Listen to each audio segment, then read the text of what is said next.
Rickshaw 1 minute.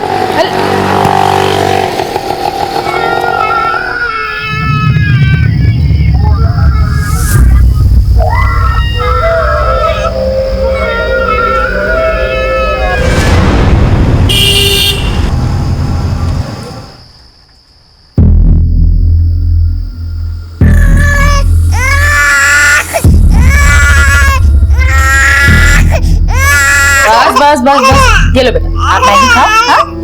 हाँ जी, आ गई दूध पीना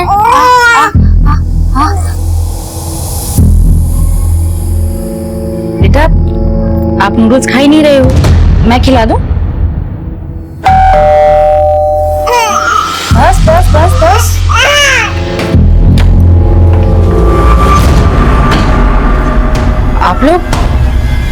आप लोग यहाँ कैसे? मैं इन्हें लेकर आया। वो बच्चे कहाँ हैं? जी ये रहे। बस बस बस बस बस बस बस।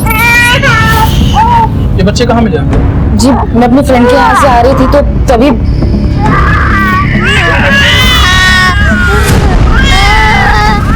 सर मैंने बहुत आवाज दी, लेकिन फिर क्या करती, बारिश होने वाली थी, मैं भी भीगती और बच्चे भी भीग जाते, इसीलिए यहाँ ले आई।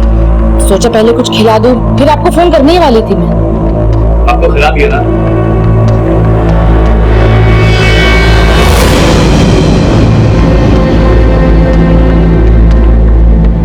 बेटा आपका नाम क्या है?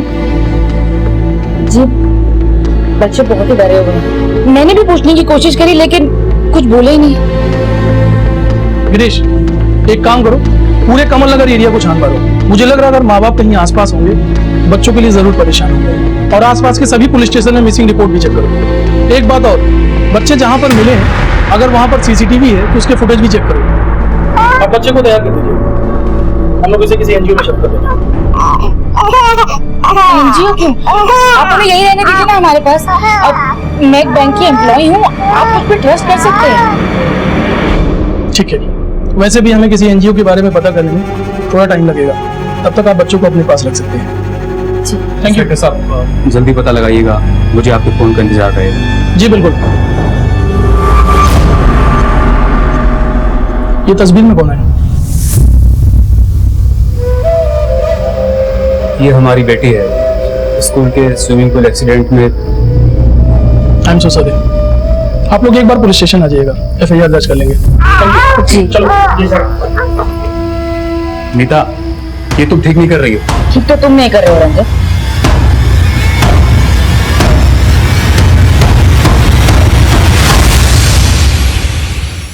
इन दोनों फोटो की जेरॉक्स करा के सारे शहर में पूछ लो। एक्सक्यूज मी सर, बच्चों के पेरेंट्स के बारे में कोई इन्फॉर्मेशन नहीं सर, अभी तक कुछ भी पता नहीं चल पाया। बच्चे नीता अवस्थी के घर पर है। हम एनजीओ से भी पता कर रहे हैं, लेकिन उसमें थोड़ा टाइम लगेगा, इसीलिए फिलहाल बच्चों को उनके घर पर ही छोड़ दिया था। बच्चे वहाँ पर काफी कंफर्टेबल है और फैमिली भी काफी भरोसेमंद है सर। ठीक है, सभी पुलिस स्टेशन से अपडेट लेते रहो और स्टेट के सभी पुलिस स्टेशन से कांटेक्ट करो। हो सकता है ये लोग कहीं बाहर से आए, लेकिन इतने छोटे बच्चों को लावारिसों की तरह छोड़कर माँ बाप क्यों चले?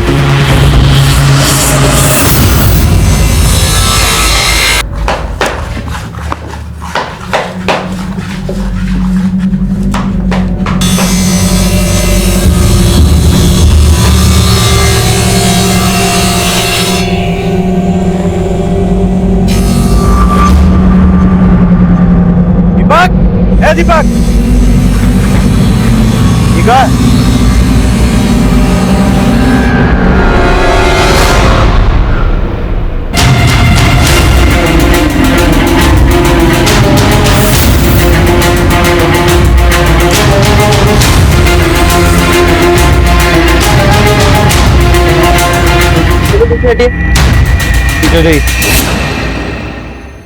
दुकान आपकी है और आपको नहीं पता कि ये बॉक्स कहाँ से है? साहब देवी माँ की कसम, हमको कुछ नहीं पता साहब। दुकान खोलते कितना बजे? साहब दीपक दुकान खोलता है 9:30 बजे से। जब तुमने दुकान खोला, किसी को बॉक्स रखते हुए देखा? नहीं साहब, हम तो सवेरे आए थे दुकान खोलने के लिए, हमें नहीं पता साहब। आप लोग पीछे हो जाइए प्लीज।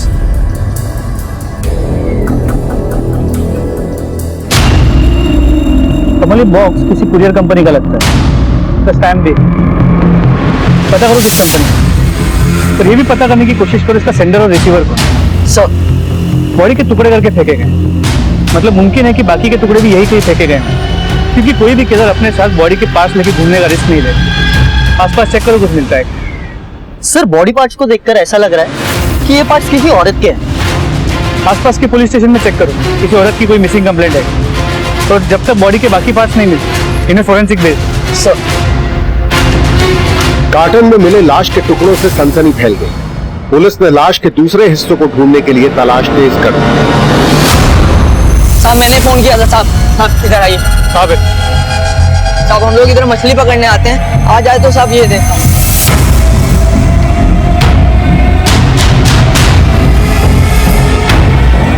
कार्टन को बाहर निकाल।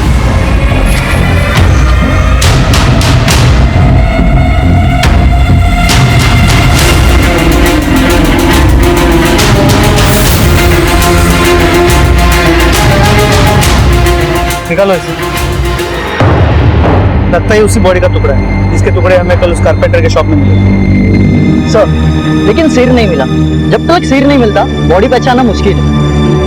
हो सकता है सिर को यहीं पे डिस्पोज करो, आसपास अच्छे से चेक करो और बॉडी को फोरेंसिक के लिए भेजो। सर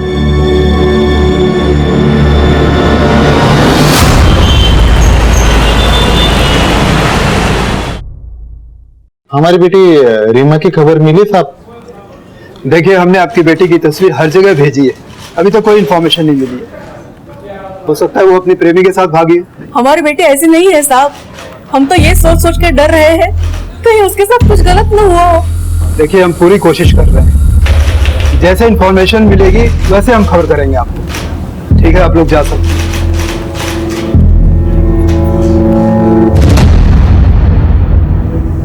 सभी थाने से इस लड़की की अपडेट लेते रहो। सर ये वो कार्टन है जो हमें कारपेंटर शॉप से मिला था और ये हमें तालाब के पास से मिला। इन दोनों बक्सों में एक औरत की बॉडी के कटे हुए हिस्से मिले और ये वो कपड़ों के चित्र है जो उन बॉडी पार्ट्स थे जो मैच करते हैं। तो हो सकता है कि ये बॉडी पार्ट्स किसी एक ही औरत के।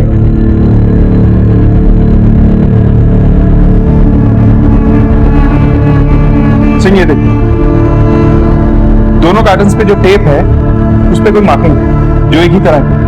हो सकता है ये कुरियर कंपनी की खुद की टेप हो। ये मार्किंग थोड़ी मिटी हुई है लेकिन ये नंबर थोड़ा क्लियर है। इस नंबर को हर एक कुरियर कंपनी में भेजो। हो सकता है इन कार्टन्स का राज खुल जाए। जी सर। पुलिस को लाश के टुकड़े एक कार्गो कार्टून बॉक्स में मिले थे और केवल इतनी सी लीड से पुलिस ने हजारों कोरियर कंपनीज को खंगालना शुरू किया। जॉन, बच्चों ने कुछ बोला? नहीं सर, मैं वहीं से आ रहा हूँ, लेकिन अभी तक कुछ भी नहीं बताया। ठीक है, उनसे पूछताछ करते रहो, जैसे कुछ बोले मुझे इन्फॉर्म करो। सर कार्टन में जो बॉडी के टुकड़े मिले उन पर एक कपड़ा था जिसपे ये टैग है। इस टैग की हालत काफी खराब है। एक मिनट।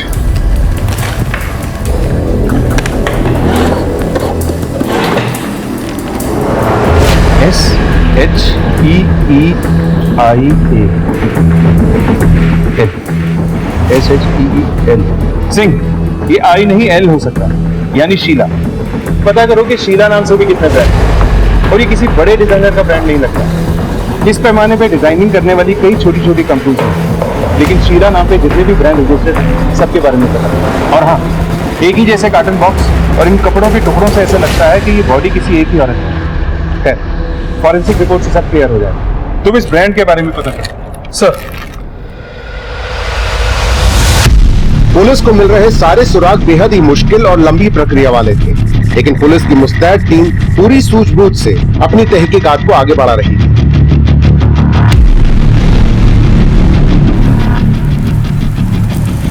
जी हाँ, ये लेबल तो हमारा ही है और ये गारमेंट हम बहुत लोगों को सप्लाई करते हैं। पहले होलसेलर्स, फिर रिटेलर्स और रिटेलर्स में भी शॉपकीपर्स के पास जाते हैं, फिर रोड में बिजनेस करने वालों के पास भी। पर सर आप जानना क्या चाहते हैं? देखिए, हमें एक बॉडी मिली जिस पर एक कुर्ती थी, तो इस कुर्ती में आपका ये लेबल लगा था। ये लेबल मैं आपको बता दूं कि हम 2 साल पहले बनाना बंद कर चुके हैं। हमने अपनी डिजाइन बदल दी है और ये लेबल कुछ महंगे कुर्ते में ही लगते थे जो कुछ खास शहरों में हम बेचते हैं। ठीक है, हमें इन सारे शहरों की लिस्ट है और वहाँ के जो भी शॉपकीपर्स है, रिटेलर्स है, उनकी पूरी जानकारी चाहिए। जय, वो डीलर्स वाली लिस्ट लाना जरा।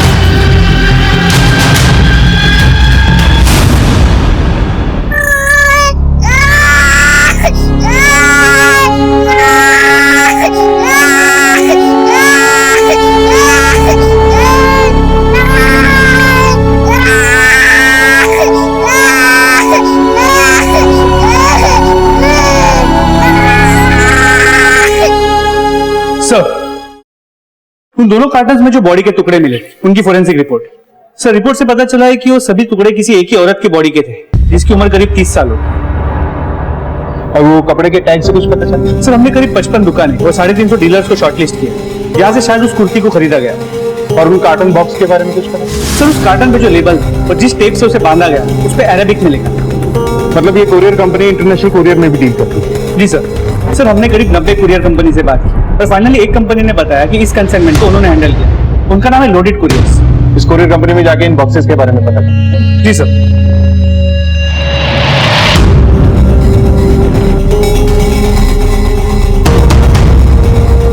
सर, ये नंबर उस कंसाइनमेंट का है जो यूएई से आया था। इसके सेंडर और रिसीवर दोनों नावेद अख्तर। इस नावेद अख्तर का एड्रेस दो। इसकी कंप्लीट रिपोर्ट चाहिए। सर, लोडेड कुरियर कंपनी से पता चला है कि उस कार्टन के कंसाइनमेंट का सेंडर और रिसीवर दोनों एक ही आदमी थे। कोई नावेद अख्तर जो दिल्ली का रहने वाला है। चलो।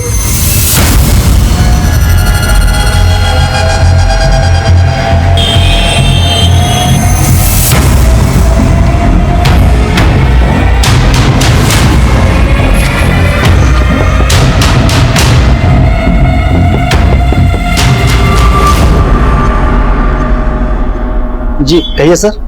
इस कार्टन को पहचानते हैं? हाँ सर, इन कार्टन्स में हमारा सामान आया था। कहाँ से? दुबई से। सर, हम लोग दुबई में रहते थे। कुछ ही दिन पहले हम इंडिया वापस आ गए। कितने कार्टन्स नहीं? I think 12। नहीं सर, 12 नहीं, 14 कार्टून। हाँ सर, 14 थे। लेकिन अभी तो तुमने कहा 12 थे। सर, क्या है ना कि याद नहीं रहा। वैसे पैकिंग की सारी जिम्मेदारी इन्होंने संभाल रखी थी। मैं तो अपना बिजनेस रैप अप करने में मशगूल था सर। क्या बिजनेस था तुम्हारा? ट्रेडिंग कमीशन का। इन कार्टन्स का क्या किया आपने? दिखाइए हमें। ये रहे सर। ये तो सिर्फ 8 है, अपने 14 गए। खाली कार्टन्स थे सर, होंगे कहीं यहाँ वहाँ। यहाँ वहां तो हुए हैं, लेकिन लाश के टुकड़ों के साथ। अब अपने दिमाग पे भरपूर जोर डाल के हमें बताओ कि वो कार्टन्स कहाँ हैं, या फिर लॉकअप में ले जाके याद दिलाने में मदद करें हम तुम्हारी। याद आया सर, हमने कुछ कार्टन्स हमारी काम वाली बाई को दिए।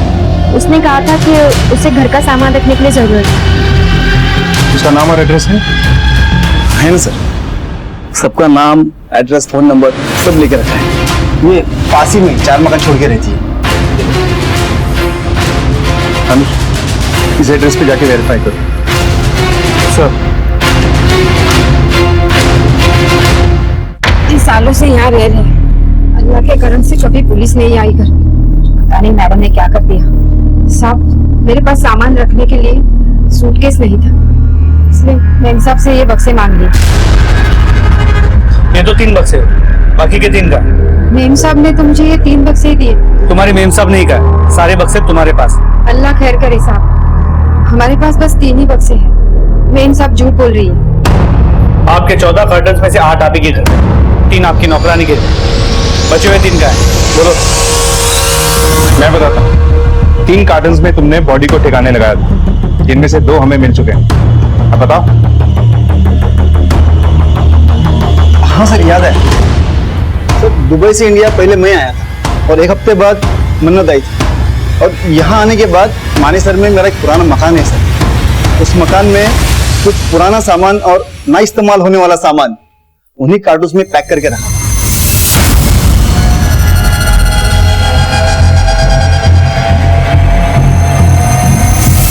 सर, इस तरह।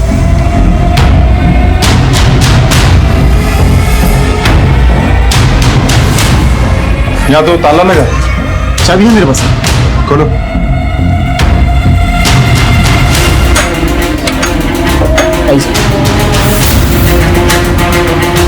चेक करो पूरा कर।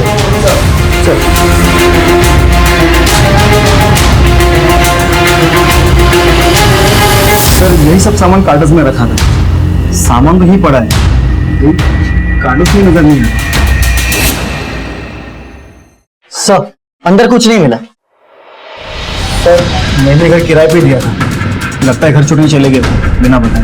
नंबर है उसका? है ना सर? माजिद खान।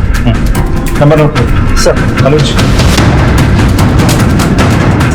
2-3 दिनों से देखा नहीं साहब। काफी शरीफ थे, उनके तो बच्चे भी। सर, जिस गैराज में हमारी ससुर जी की गाड़ी काम के लिए जाती है ना, वहाँ एक हिमायत नाम का आदमी है, उसको अक्सर वहाँ आते हुए देखा है। हिमायत कर सर, वो मस्जिद वाली गली में, किसी से भी पूछ लो।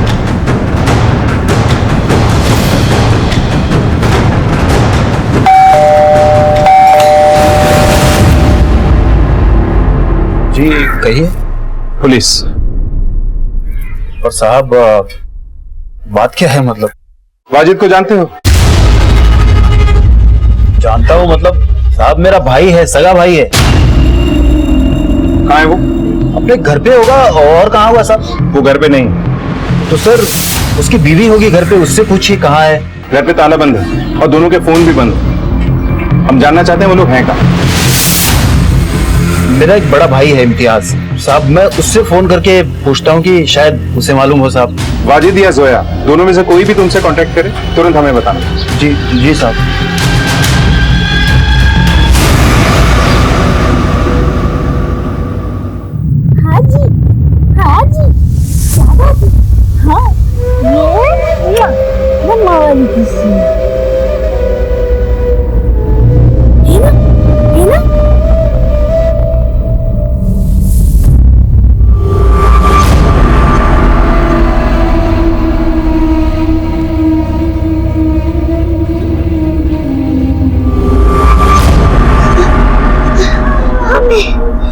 अब्बू के पास जाना।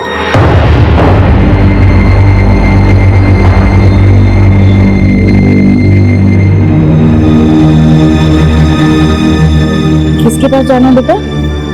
अब्बू के पास जाना है। आपकी मम्मी, मतलब अम्मी कहाँ है? अम्मी अब्बू को लेके चली गई। ये तो मैं पुलिस को इन्फॉर्म करता हूँ। सर, अभी अभी नीता अवस्थी के पति रंजन का फोन आया था। उसने कहा कि बच्चे ने ये बोला कि उसे अब्बू और अम्मी के पास जाना है। अब्बू? इसका मतलब ये बच्चे किसी मुस्लिम फैमिली से। और कोई इन्फॉर्मेशन? नहीं सर। सिंह, तुम दोनों जाओ, बच्चे से पूछताछ करो, शायद इनकी फैमिली के बारे में देखिए। सर।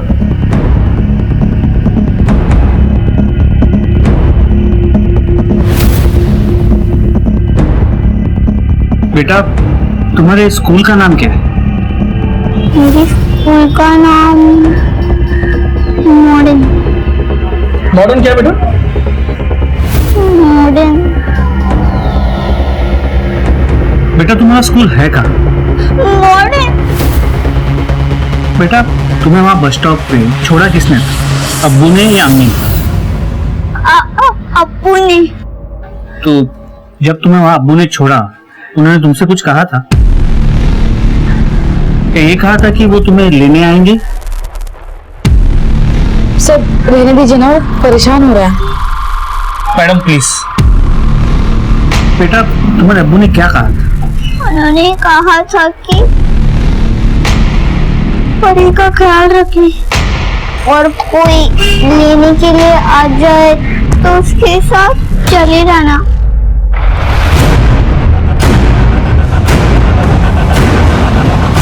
आप दोनों से थोड़ी बात करनी है, जरा बात करो। आप इन बच्चों को पहले से जानती है ना? नहीं सर, मैंने आपको पहले भी बताया कि ये दोनों उस रात मुझे रोड पर मिले थे।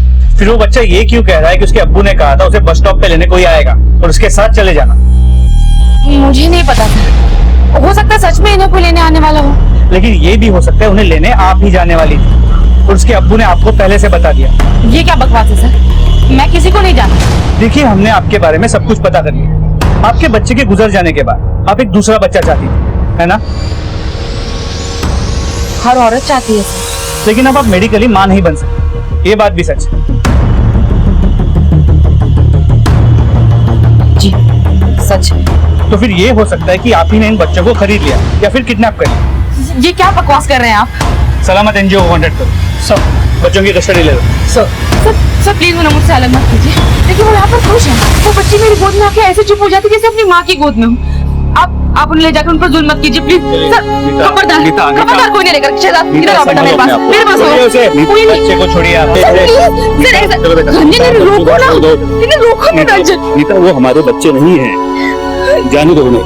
यहाँ गुरुग्राम में जितने भी स्कूल के नाम में मॉडर्न आता है वहां जाके इन बच्चों के बारे में पूछताछ करो, पता करने की कोशिश करो उनके माँ बाप का नाम क्या है और उनका एड्रेस क्या है। सर कोई लीड नहीं मिला। अब तक इस केस में हम किसी भी नतीजे पे नहीं पहुंच पाते। सिंह, इस केस को सॉल्व करने के लिए हमें वाजिद और जोया की हिस्ट्री को खंगालना होगा। वाजिद के भाइयों को एक बार फिर से बुलाओ, उनसे दोबारा से पूछताछ करो। सर साहब मेरी फैमिली है, बेगम है, एक बच्चा है। और साहब हम लोग महीने 2 महीने में एक बार ही मिलते हैं। रहते गुरुग्राम में ही है पर घर बहुत दूर दूर है तो आना जाना कम ही होता है। काम कहाँ करता है? फिलहाल तो कोई काम नहीं है साहब उसके पास, बेकार ही था वो। देखिए वाजिद के घर से 3 बक्से गायब हुए, उनमें से 2 में हमें एक औरत की कटी हुई लाश मिली। हम जानना चाहते हैं कि वाजिद और जोया के आपसे रिश्ते कैसे? बहुत अच्छे रिश्ते थे साहब, उन्होंने तो लव मैरिज की थी।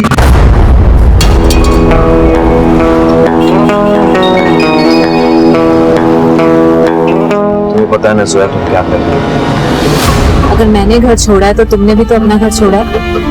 हाँ जोया, लेकिन फिर भी वाजिद अब लेकिन की कोई गुंजाइश नहीं है। तुम्हें पता है ना कि मेरे घर वाले कभी भी हम दोनों को एक्सेप्ट नहीं करेंगे। और मेरे भैया तुम जानते हो ना कितने कट्टर है, उन्हें पता चलेगा ना तो हम दोनों को जान से मार देंगे। मैं तुम्हें बहुत खुशी याद दूंगा। 5 साल पहले हमारे घर आए थे साहब।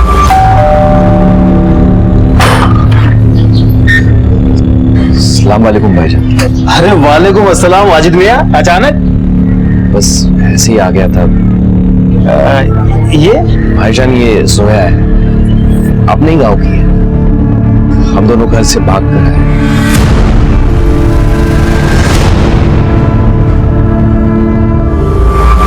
लेकिन एक बात मेरी समझ में, जब वाजिद और जोया दोनों एक दूसरे से प्यार करते थे, दोनों बालिग क्या कमाने की उम्र में थे और दोनों के मजहब भी एक ही, फिर दोनों को भाग के शादी करने की जरूरत क्या?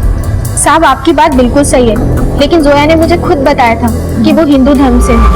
भाभी मुझे आपसे कुछ बात करनी है। हाँ बोलो। भाभी मैं आप लोगों के धर्म की नहीं हूँ, मेरा नाम जोया नहीं स्वर्णा है। भाभी मेरे भैया और पापा इस रिश्ते के लिए कभी नहीं मानते। अगर उन्हें जरा सी भी भनक लगती कि मैं किसी और धर्म के लड़के के साथ प्यार करती हूँ तो वो मुझे जान से मार देते और इन्हें भी। इसलिए हम दोनों भाग कर। अच्छा, जोया के बाप और भाई कभी आप लोगों के घर में आए या उस घर में जहाँ वाजिद और जोया रहते थे? नहीं साहब, यहाँ तो कभी नहीं आए, पर जोया मायके जाने की जिद किया करती थी बार बार। रिश्ते ऐसे थोड़ी टूट जाते हैं साहब। आप लोगों ने आखिरी बार उन दोनों को कब देखा? सब जोया कुछ दिन पहले घर आई थी। भाभी इसमें मैंने बच्चों का सारा सामान रख दिया है, मैं कल बच्चों को ले जाऊंगी अपने साथ। जोया क्या बात है, तुम इतनी उदास क्यों लग रही हो? सब ठीक तो है ना? नहीं भाभी कुछ भी ठीक नहीं है, इनकी नौकरी चली गई है, घर में पैसों की बहुत दिक्कत है। मैंने इन्हें 1000 बार समझाया कि मेरे घर से पैसे मंगवा लेते हैं, लेकिन ये इतने खुददार है कि पैसा मंगवाना ही नहीं चाहते। लेकिन जोया तुम्हारे भाई ने तो तुम्हें माफ नहीं किया है ना? मैं उन्हें मना लूंगी भाभी।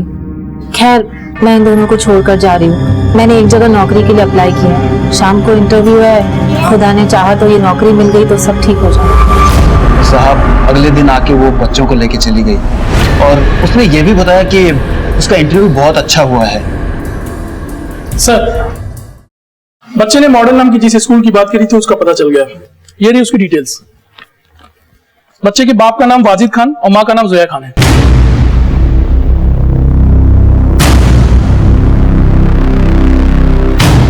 फोटोग्राफ दिखाओ सर।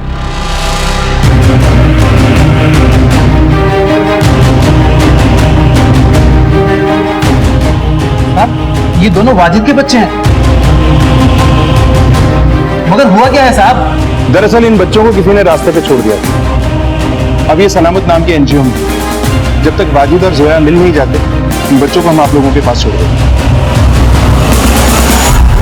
साहब मेहरबानी करके ऐसा मत कीजिएगा, हमें मालूम नहीं है कि वाजिद और जोया कहाँ है इस वक्त। अल्लाह ताला उन्हें सलामत रखे।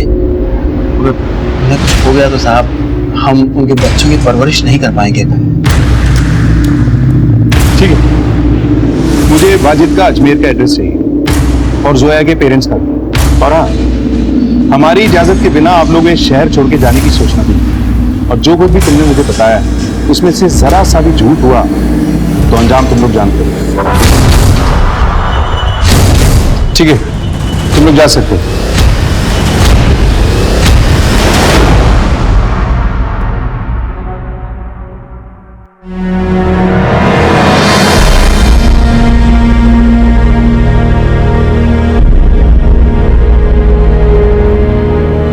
शहजाद, मेरा बेटा पायलट बनेगा, पायलट। हाँ, मैं पायलट बनूंगा और उड़ूंगा। अच्छा, कैसे?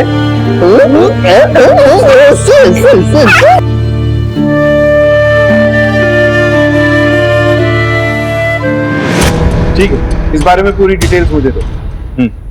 जय। सर, अलीगढ़ पुलिस स्टेशन ने इस लड़की की फोटो भेजी, ये मिसिंग। इसका नाम रीमा है। सर ये देखिए, इसने लगभग इसी तरह के कपड़े पहन रखे हैं जो हमें डेड बॉडी पे से मिले। ये महज एक इत्तेफाक हो सकता है, लेकिन ये भी हो सकता है कि मरने वाली लड़की यही है और ये दोनों केसेस बिल्कुल अलग हैं।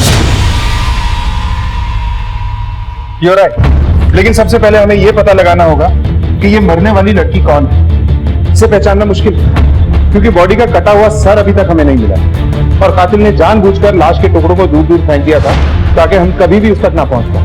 लेकिन सही सवाल अब भी कई है। एक ये कि अगर ये मरने वाली लड़की ये रीमा है तो सवाल ये है कि इसे किसने मारा होगा, क्यों, तो इसका वाजिद से क्या कनेक्शन है। और अगर ये जोया है तो जोया और उसके पति को जोया के बाप और उसके भाई से जानकर खतरा था। तो कहीं ऐसा तो नहीं कि वाजिद को भी मार दिया गया, या ये भी हो सकता है कि वाजिद ने इन दोनों में से किसी एक लड़की को मारा और कहीं भाग गया। और अभी हम सिर्फ डीएनए टेस्ट से पता लगा सकते हैं कि ये बॉडी जोया की है या रीमा की। सही कह रहे हो।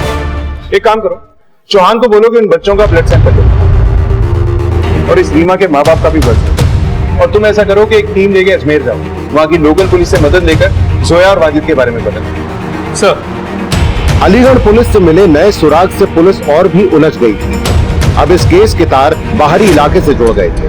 जोया और वाजिद कहाँ थे? मीता को बच्चों का मिलना क्या महज एक इत्तेफाक था या कोई राज? पुलिस ने अपनी जांच टीम बढ़ा दी थी जो दिन रात इस गुत्थी को सुलझाने में लगी थी। तो आपका मतलब है वाजिद यहाँ नहीं है? जी हाँ, वाजिद जिस रोज से इस घर से गया उसने अपनी शक्ल तक नहीं दिखाई। उस लड़की का भाई जब देखो मुंह उठा के आता है और हमें धमका के चला जाता है। मेरी जोया से शादी के बाद उन्होंने फोन किया था मुझे। सुहाना आपा, तुम कहाँ चले गए हो वाजिद? वापस आ जाओ। मैं जल्दी लौटूंगा। सुहाना, फोन दे, फोन दे मुझे। वाजिद, इस बीवी से कहो कि अपने उस कमजोर भाई को समझाए जो आए दिन घर में आकर धमकियां देकर जाता है, आपा की इज्जत लूटने की बात करता है। आखिरी बार वाजिद से कब बात हुई? करीब 20-25 दिन पहले। बहुत परेशान थी, बता रहे थे उनकी नौकरी चली गई। वाजिद के घर से कुछ बक्से गायब हुए थे, उनमें से एक में हमें एक लड़की की लाश मिली। हो सकता है वो जोया, और वाजिद का भी कुछ पता नहीं चला। ये भी नहीं पता कि वो जिंदा है या नहीं। वाजिद का किसी रीमा नाम की लड़की के साथ संबंध था? अल्लाह मेरे भाई भाभी की जोड़ी सलामत रखे। अरे वो तो किसी दूसरी औरत के साथ ताल्लुक रखने का सोच ही नहीं सकते। अब उनके बच्चे कहाँ हैं सर? उनके बच्चे फिलहाल एक एनजीओ में। अगर आप लोग उन्हें अपनाना चाहते हैं तो आप लोग अप्लाई कर सकते हैं।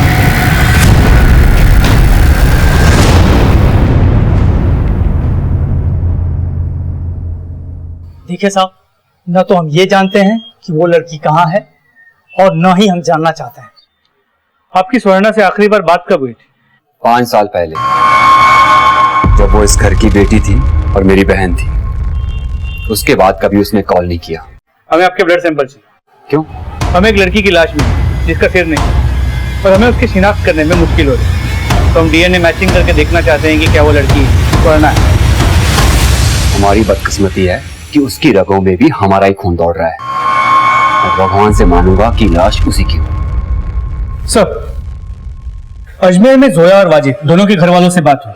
मुझे लगता है कि ऑनर किलिंग का केस हो सकता है, क्योंकि वाजिद के घर वालों ने बताया कि जोया और वाजिद के भाग जाने के बाद जोया के भाई राज ने वाजिद के घर वालों को कई बार धमकाया और ये भी कहा था कि अगर जोया और वाजिद वापस आए उन्हें मार दे।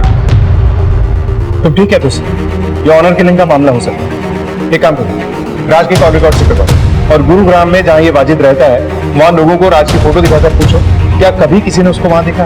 सर,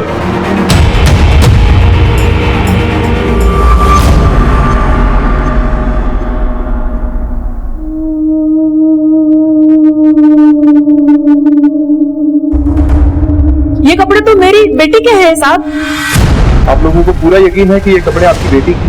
मुझे आज भी वो दिन याद है जिस दिन वो ये कुर्ती खरीद कर लाई थी। बहुत अच्छी है, तुझमें बहुत खिलेगी। देखिए, हमें एक लड़की की कटी हुई लाश मिली। ये कपड़े उसी लाश पर से इस बात को कंफर्म करने के लिए हमें आप लोगों का ब्लड सैंपल चाहिए। डीएनए मैच होगा तो ये बात कंफर्म होगी कि वो लाश आपकी बेटी रीमा की है। सर आपने सही कहा। जोया के भाई राज की मोबाइल की लोकेशन 27 अगस्त और उसके 1-2 दिन बाद यहाँ गुरुग्राम में वाजिद के घर के आसपास की रही है। सर ये देखिए, इस राज को उठाओ और सख्ती से पूछताछ करो। सर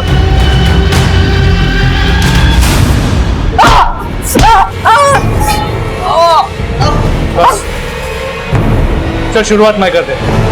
तू गुरुग्राम गया था 27 तारीख को, तूने ट्रेन की टिकट भी ली। अब आगे की कहानी बोल। मैं स्वर्णा और उसके आशिक दोनों को मारना चाहता था। एक दोस्त ने मुझे उनका पता बता दिया था। उस दिन मैं उनके घर चला भी गया था, लेकिन वहां ताला लगा था। उसके बाद मैं रोज उनके घर जाता था, लेकिन घर लॉक रहता था। राज, ये तो सिर्फ तेरी आधी कहानी है। तेरी आगे की कहानी मैं बताता हूँ। तू उनके घर गया, घर के अंदर भी गया और तूने उन दोनों को मार दिया। जोया की लाश तुम्हें मिल गई। अब ये बता कि तूने वाजिद की लाश को कहाँ ठिकाने लगाया? बोल। काश मैं अपने हाथों से उन दोनों की जान ले सकता। उन्होंने कोई इतना बड़ा गुनाह नहीं किया था। सिर्फ जिससे प्यार किया उसी से शादी की। इसे तब तक अंदर रखो जब तक वाजिद का कुछ पता नहीं चलता। जैन सर, बच्चों की डीएनए रिपोर्ट आ गई है।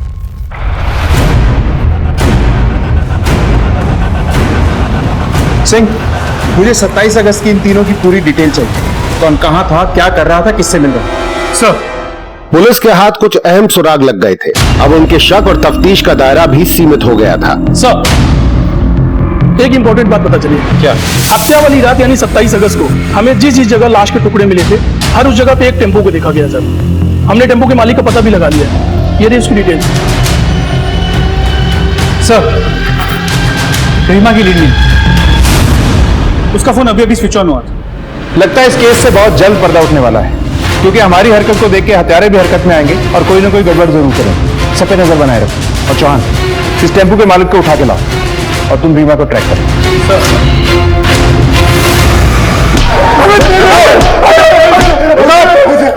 खड़े हो। अगर तुम लोगों को ये लग रहा है कि तुम्हें मारते मारते हम लोग थक जाएंगे तो गलत फहमी है तुम्हारी। शिफ्ट बदल बदल के मारेंगे तुम लोगों को। बताता हूँ साहब, उस रात हिमायत मेरे घर आया। ये बहुत घबराया होता था। सब खैरियत तो है ना? खैरियत तो नहीं भाईजान, हमें वाजिद के घर अभी निकलना होगा। ऐसी क्या जरूरत पड़ गई जो इतनी रात को तुम दोनों अपने उस भाई वाजिद के घर गए? उसकी एग्जैक्ट लोकेशन मुझे मैसेज करो। फोन सिर्फ 15 सेकंड के लिए ऑन हुआ था। एरिया बता सकता हूँ, एग्जैक्ट लोकेशन बताना मुश्किल है। तो इस एरिया में उसे ढूंढेंगे कहाँ? गाड़ी साइड में लगा दो। रीमा की फोटो लेके इस एरिया में अच्छे से पूछताछ करो।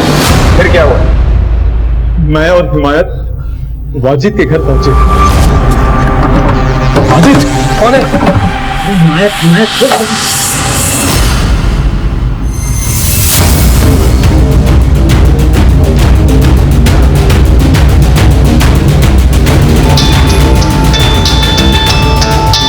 हाँ बोलो। सर, इसने अभी फोन ऑन किया है। इसके पहले कि उसका फोन स्विच ऑफ हो जाए उसका लोकेशन ट्रेस करो। इमीडिएटली भेजो मुझे।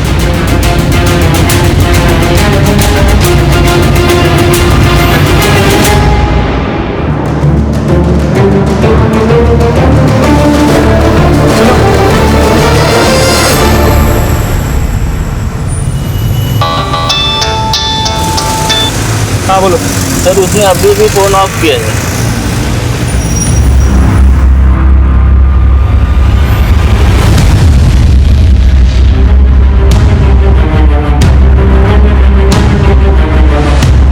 ये क्या किया? मेरे पास और कोई रास्ता नहीं था भाईजान। पागल हो गए और बच्चे अंदर सोए हैं। कैसे भी करके इसको ठिकाने लगा देते हैं। भाईजान मुझे जेल नहीं जाना है, प्लीज प्लीज मुझे बचा लीजिए।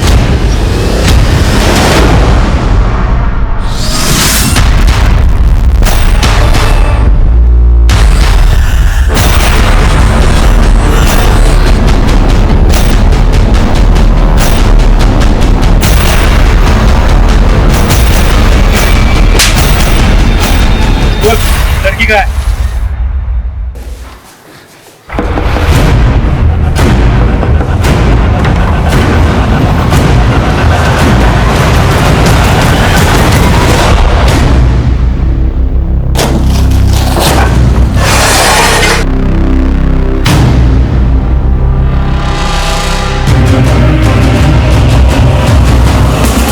साहब, लाश को ठिकाने लगाने के लिए मैंने और हिमायत ने सिर्फ वाजिद की मदद की, हमने किसी को मारा नहीं साहब। भाईजान सच कह रहे हैं, तुम लोगों ने एक मुजरिम का साथ दिया, पुलिस से बात छुपा के इन्वेस्टिगेशन को गुमराह किया।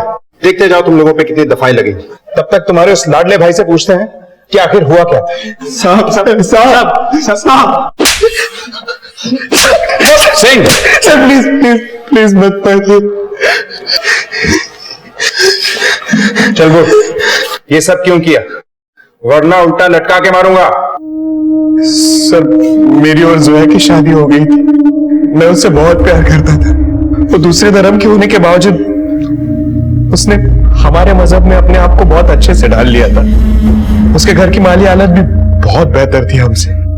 और यहाँ मैं 2 वक्त की रोटी के लिए दर दर भटक रहा था। नौकरी ढूंढ रहा था मैं, पर मिल नहीं रही थी। मैंने जोया से जो भी वादा किया था वो मैं पूरा नहीं कर पाया था, इसलिए दिन ब दिन वो गुस्सा हो रही थी मेरे ऊपर। वाजिद, सिर्फ प्यार मोहब्बत से घर नहीं चलता। घर चलाने के लिए बहुत सारी चीजें चाहिए होती है। तुम खुद तो काम नहीं करते, कम से कम मुझे तो काम करने दो। हाँ तो करो ना, मैंने कब मना किया तुम्हें? वाजिद, मैं सिर्फ अपने लिए नहीं इस घर के बारे में सोच रही हूँ। अरे यार तो सोचो ना, जाओ प्लीज, मेरा दिमाग खराब मत करो यार। मैं दिमाग खराब कर रही हूँ? मैं दिमाग खराब करूँ कि तुमने मेरा दिमाग खराब कर रखा है? तंग आ गई हूँ मैं इस घर में। रोज रोज की किटकिट की वजह से वो मेरे दिल से उतर रही थी। एक दिन दोस्त की शादी के सिलसिले में मैं चंपारण गया। तब मैंने रीमा को पहली बार देखा था। पहली नजर में मुझे पसंद आ गई थी और मैं भी रीमा को पसंद आ गया। मैं इसे सब कुछ सच सच बताने वाला था, लेकिन मैं डर गया था कि अगर इसे सब कुछ सच सच बता दूं तो ये मुझे छोड़ देगी। इसलिए मैंने एक दिन इसे गुरुग्राम बुला लिया, लेकिन हम दोनों को जोया ने साथ में देख लिया और वो मुझ पर बहुत गुस्सा हुई। वाजिद,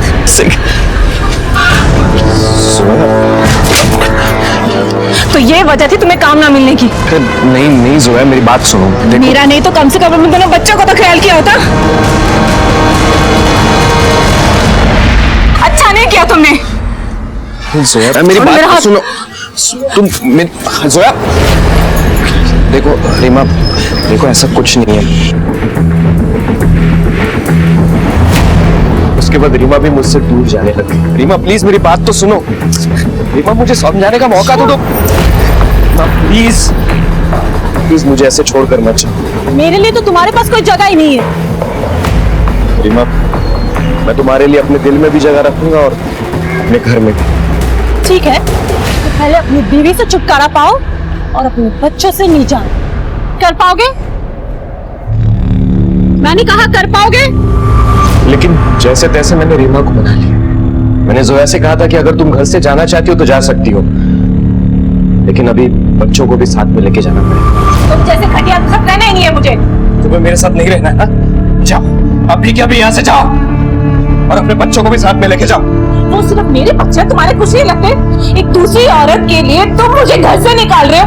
हाँ, मैं जाऊंगी, लेकिन पुलिस स्टेशन जाऊंगी, तुम्हारे माँ बाप के घर जाऊंगी, अपने घर जाऊंगी। सर, मैं उसे मारना नहीं चाहता था। लेकिन मेरे पास कोई दूसरा रास्ता भी नहीं। लाश को ठिकाने लगाने के लिए मैंने हिमायत भाई और इम्तियाज भाई को बुला लिया। हेलो हिमायत भाई, आप जल्दी घर आ जाइए। वो जोया सर, मैं उसे मारना नहीं चाहता था। मैं रीमा से शादी करना चाहता था। रीमा को लेकर भाइयों से पैसे लेकर कहीं दूर जाकर बसना चाहता था, लेकिन रीमा मुझे बच्चों के साथ एक्सेप्ट नहीं कर रही थी। दोनों लड़कियों पे एक जैसे कपड़ों की क्या पहेली है? एक्चुअली मैंने एक जैसे 2 ड्रेस लिए थे और वो दोनों को गिफ्ट किए थे। शरीर के बाकी हिस्से तो हमें मिल गए, सर नहीं मिले। कहाँ फेंका था उसे? गुरुग्राम के आगे खाई है, उसी के नाले में डाल दी। और ये रीमा के साथ कब से डेरा जमाया हुआ था तुम्हें? हमें पता चला कि पुलिस हरकत में आ गई है, इसलिए हमें भागने का मौका ही नहीं मिला। सर 2 कश्तियों में सवार होकर मैं डूब गया सर मुझे माफ कर दीजिए, मुझसे गलती हो गई। 2 कश्तियों की सवारी तूने अपनी मर्जी से की, अपनी सुकून भरी जिंदगी को बर्बाद भी तूने खुद किया। अपनी पत्नी का खून किया, अपने बच्चों को दूसरे के हवाले कर दिया और चला था किसी और से प्यार जताने। एक शादीशुदा और 2 बच्चों के बाप होकर और रीमा से रिश्ता जोड़कर सिर्फ अपनी ही नहीं, तुमने कई जिंदगियां बर्बाद कर दी। अब सड़ते रहना सारी जिंदगी जेल। जो बांधने से बंधे और तोड़ने से टूट जाए उसका नाम है बंधन, और जो अपने आप बन जाए और जीवन भर ना टूटे उसका नाम है संबंध। और संबंधों में एक दूसरे के प्रति विश्वास और सम्मान है इसकी मजबूती। जहां सगे बाप ने अपने बच्चों से रिश्ते का बंधन तोड़ लिया, वहीं नीता ने उन बच्चों से हमेशा के लिए संबंध जोड़े रखने के लिए उनकी लीगल कस्टडी के लिए एप्लीकेशन दायर कर दी है, जो अदालत में जेर गौर है। याद रखिए, रिश्ते महज जोड़े नहीं जाते, निभाए जाते हैं। देखते हैं हमारे आज के एपिसोड की दूसरी कहानी।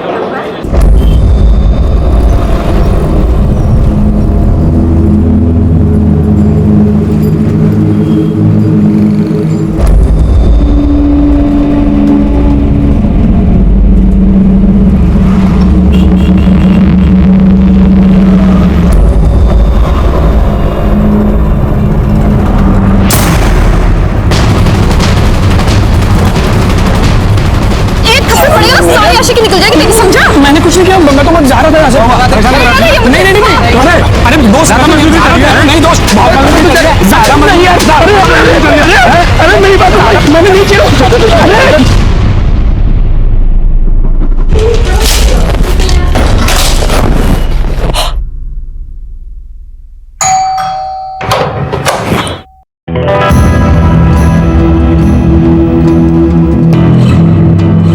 हमारी कंपनी वैक्यूम क्लीनर बनाती है।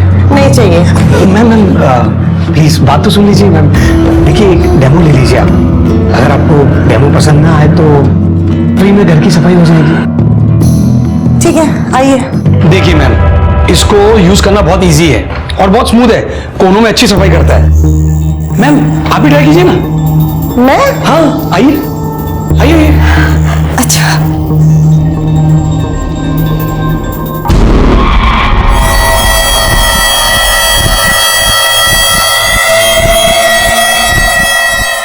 मैम आप गलत कर रही है। हाँ? हाँ मैं आपको सिखाता हूँ। हाँ नहीं, आप रखिए अपना हाथ, ये हाथ यहाँ पर और ये हाथ थोड़ा इधर। हाँ? और धीरे से, एकदम धीरे धीरे, एकदम स्मूथ। मैम मैं आपको और बहुत कुछ सिखा सकता हूँ, बेडरूम में चले। बदतमीज! सुरेश! सुरेश! सुरेश! सुरेश कौन है? सुरेश! नहीं मैम। सुरेश! क्या हुआ? अरे ये मुझे छेड़ रहा था। छेड़ नहीं रहा था, मैं छेड़ नहीं रहा था। वैक्यूम अंदर कैसे आ? हर लड़की हर औरत को हवस भरी नजरों से देखना एक प्रकार की मानसिक विकृति है, जो बहुत सामान्य दिखने वाले लोगों के मन में दबी रहती है। पर यहाँ तो ये लड़का बेशर्मी की सारी हदें पार कर रहा था। इसे ना पिटने का डर था ना बेइज्जती का। आखिर ये लड़का था कौन और इसकी बदनीयती इसके साथ क्या करने वाली थी? आई बाबा खुद तो चले गए पर मेरी जिंदगी बर्बाद कर गए। क्या जरूरत थी उन्हें गणेश को दहेज में इतना सब देने का वादा करने की? अब दिन रात वो मुझे मारता है। इस बात तो बोल के भेजा है, बिना पैसा लेके वापस आई तो मुझे जान से मार देगा। हाय मैं अब क्या करूं, कहाँ जाऊं, मुझे कुछ समझ में नहीं आ रहा। अगर पूरी अपने मरे हुए बाप को कोसने से क्या फायदा, उनको थोड़ी मालूम था ऐसे अचानक चले जाएंगे और तेरे को ऐसे दुख देखने पड़ेंगे। आज तो कहा बहुत परवाह करता है ना अपनी बहन की। देख क्या हालत हो गई है इसकी, कुछ करता क्यों नहीं? करूंगा, जरूर करूंगा। बाबा ने जो गणेश भाव को वचन दिया ना, वो मैं पूरा करूंगा। कैसे करेगा? एक नौकरी तो तेरी टिकती नहीं। भाई इसके लिए मुझे अपने आप को बेचना पड़ा ना तो बेचूंगा, पैसा लाऊंगा और वो भाव के मुंह पे 50,000 रुपया मारूंगा। 50,000? इतने पैसे कहाँ से लाएगा तू? तू टेंशन कैसा लगे थे, तू इन सब में मत पड़ यार। देख अंकित, ये सब बातें बनाना और टाइम वेस्ट करना बंद कर। मैं बोल रही कोई अच्छा सा जॉब क्यों नहीं ढूंढ लेता तू? मेरे को पता है मुझे क्या करना है, तेरा लेक्चर सुनने को नहीं आया हूँ। मैं यहाँ पर आया था कि तेरे से मिलकर थोड़ा रिलैक्स हो जाऊंगा, उल्टा तूने मेरे को गुस्सा दिला दिया। अंकित अच्छा I'm सॉरी, मुझे बता तेरा गुस्सा कम करने के लिए मैं क्या कर सकती हूँ?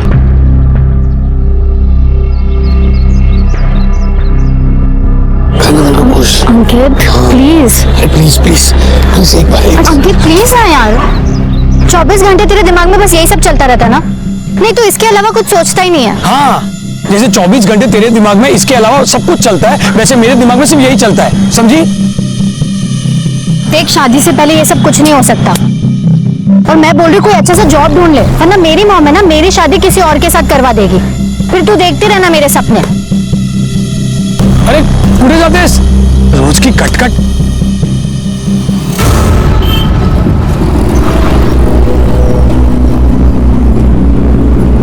बहुत परवाह करता है ना अपनी बहन की। देख क्या हालत हो गई है इसकी, कुछ करता क्यों नहीं? जल्दी से कोई काम ढूंढ ले, वरना मेरी मॉम है ना मेरी शादी किसी और के साथ करवा देगी, फिर तू देखते रहना हमारे सपने।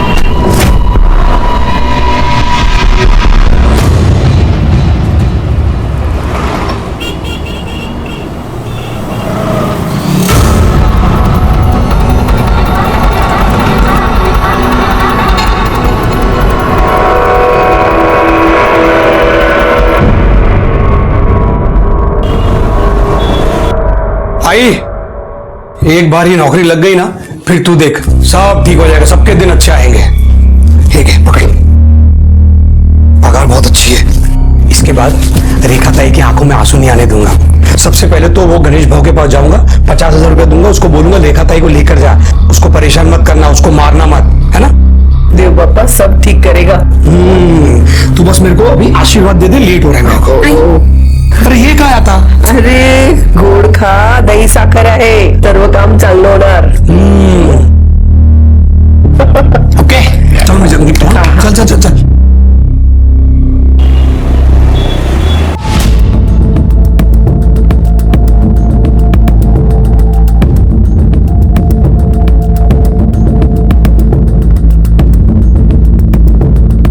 जी मैडम भेजता हूं ना। हाय मैं हूं रसिक भाई। Hello sir. फोन पे हमारी तुम्हारी बात हुई थी। जी जी। आओ सामने आओ, सामने आओ भाई।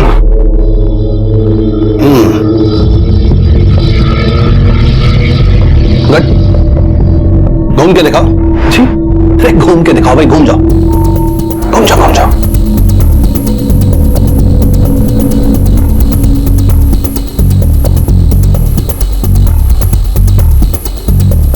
अच्छा है अच्छा है, जरा वहां तक चल के दिखाओ, वहां तक जाओ और वापस आओ।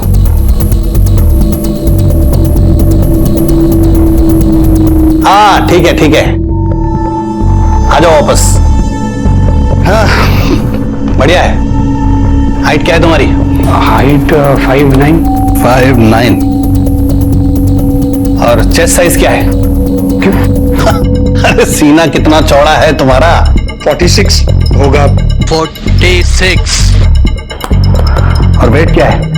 72 kg। इधर आओ। अरे इधर आओ भाई। मैं वो आ जाओ, मुंह दिखाओ, मुंह खोलो और खोलो।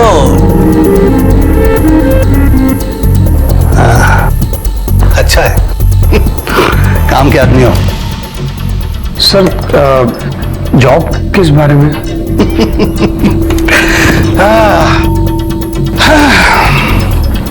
अंकित, हम निराश औरतों को खुश करने की सर्विस प्रोवाइड करते हैं।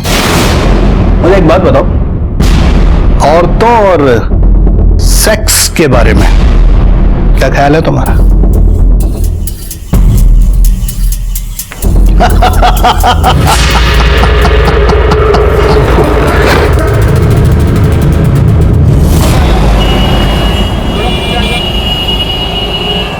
एक औरत को खुश करने का 10,000 रुपया मिलेगा। 20% कमीशन रसीद भाई रखेगा। जितना ज्यादा क्लाइंट उतना ज्यादा पैसा। लाइफ सेट एकदम। क्या बात कर रहा है? मतलब ऐश भी और कैश भी दोनों एक साथ? नहीं नहीं नहीं, मुझे तो विश्वास ही नहीं हो रहा। क्या बोल सब कुछ सुनाने का मुझे तो एक क्लाइंट भी मिल गई है। कल जा रहा हूँ उसके पास। तू मुझे ना विश कर। चादर बदलाए ना। अरे तू मुझे विश करना। All the best. क्या है ये? क्या है? अरे थोड़ा टाइट विश कर ताकि परफॉर्मेंस एकदम टाइट हो। ऑल द बेस्ट मेरे भाई, परफॉर्मेंस एकदम तगड़ा करना।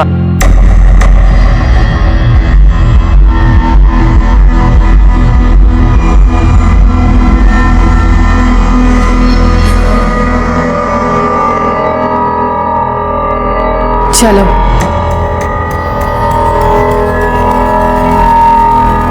चलो, पहले पैसा फिर काम, समझा? मैम, वो रसीम भाई ने बोला था कि पहले पेमेंट, मतलब रूल है तो उसको फॉलो करना पड़ेगा। ला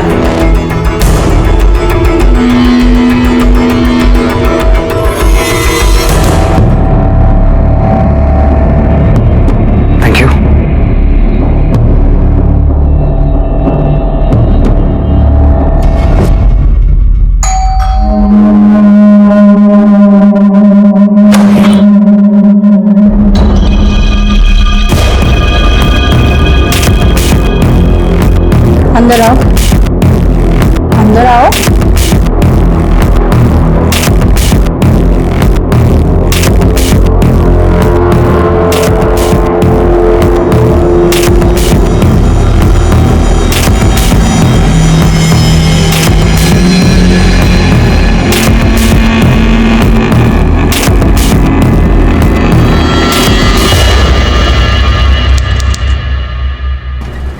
उससे तो तूने पक्का मना किया होगा। मना क्यों करूं?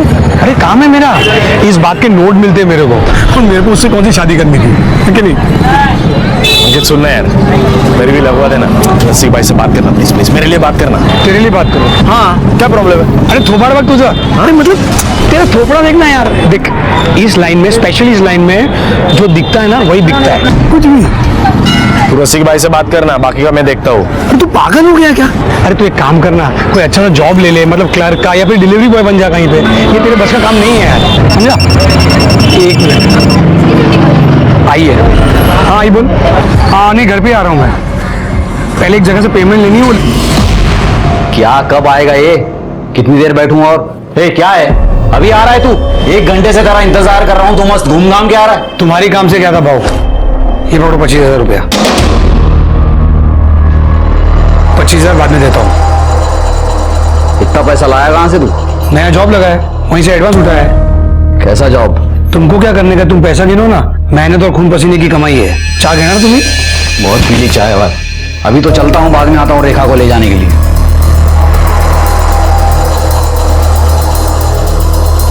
तूने मेरा घर बचा लिया, थैंक यू। ये पागल ताई है तू मेरी। तेरे लिए नहीं करूंगा तो किसके लिए करूंगा? ऐसा मत बोल, समझी ना?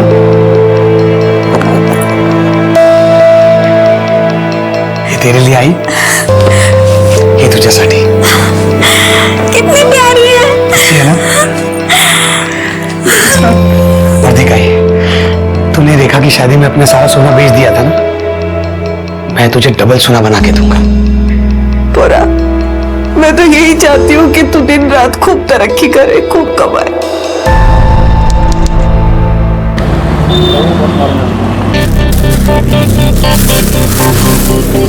वाह अंकित, ये मेरे लिए है। ऑफ कोर्स तेरे लिए है, लेडीज परफ्यूम है इसका, मैं क्या करूंगा। हाँ लेकिन अंकित ये बहुत महंगा होगा। हाँ इसलिए इसको रखने की कंडीशन। कंडीशन क्यों? ये तू तभी लगाएगी जब हम एक हो जाएंगे। मतलब देखना बाजू में एक अच्छा सा लॉज है, चलना एक होने के लिए चलते हैं। तू फिर से शुरू हो गया। ये ले, नहीं चाहिए मुझे परफ्यूम, तू रख। पागल तेरे लिए। एक मिनट। हेलो, हाँ सर। हाँ सर, बस मैं अभी आता हूँ सर। Okay sir. आप कहाँ जा रहे हो? मला एक क्लाइंट मीटिंग है, मैं तुला नंतर भेटतो। अरे पर अंकित ऐसे कैसे तुम? अरे मैं मिलता हूँ तुझे, चल बाय। अच्छा सुन, इसे तू बिना कंडीशन के रख सकती है। Okay, love you.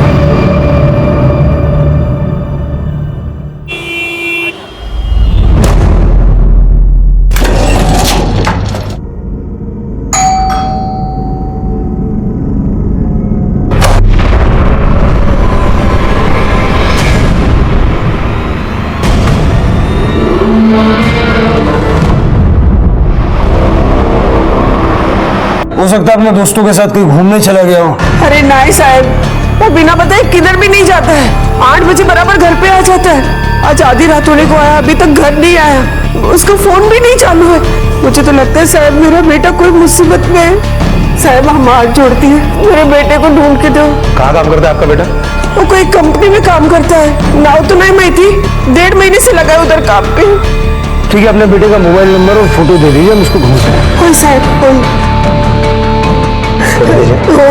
ये मजा मिल क्या है कि कल के और आज के और थोड़ा बहुत कुछ डाल के 1000-1500 रुपया मनी ऑर्डर कर देंगे हम लोग।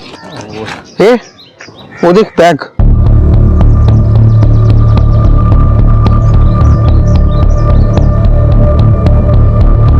चल देखते हैं उसमें क्या है। चल चल चल चल, रुक, कोई नहीं है।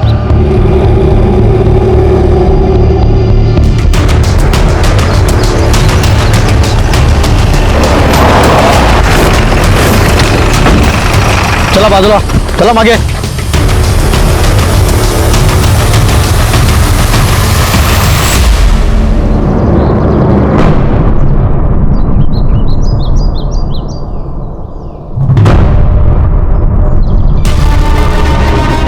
सर ये तो वही लड़का है जिसकी माँ कल पुलिस स्टेशन में मिसिंग कंप्लेंट लिखवाने आई थी। अंकित नाम है इसका। बॉडी को बाहर निकाल।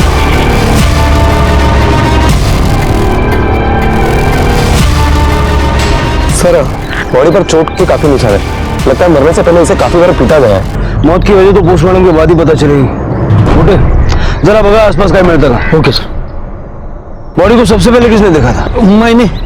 हम लोग काम पर जाने के लिए रोज इधर से ही गुजरते हैं। आज जब हम यहाँ आए तो देखा यहाँ एक सूटकेस पड़ा है। हमने जब देखा तो एक लाश। रोज का रास्ता तुम्हारा? हाँ, लेकिन कल तो कुछ भी नहीं था यहाँ पे। सर बॉडी पर पर्स मिला है जिसमें कुछ पैसे है। मतलब लूट के लिए नहीं मारा गया इसको? हाँ सर। सर आसपास में कुछ नहीं मिला। खैर बॉडी को पोस्टमार्टम के लिए भेज दो और उसकी फैमिली को इन्फॉर्म कर दो। Okay sir.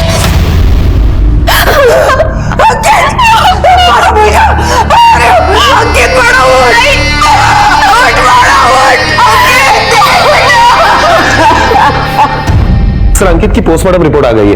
पोस्टमार्टम रिपोर्ट के मुताबिक बॉडी में इंटरनल ब्लीडिंग की वजह से अंकित की मौत हुई है। सर उसे 3rd डिग्री तक टॉर्चर किया गया था। बॉडी पर चोट के काफी सारे निशान भी है। सर उसे यहां तक मारा गया था कि उसके पैरों के तले सूज गए थे। इस तरह से तो कोई पुलिस वाला या आर्मी वाला पूछ सकता है।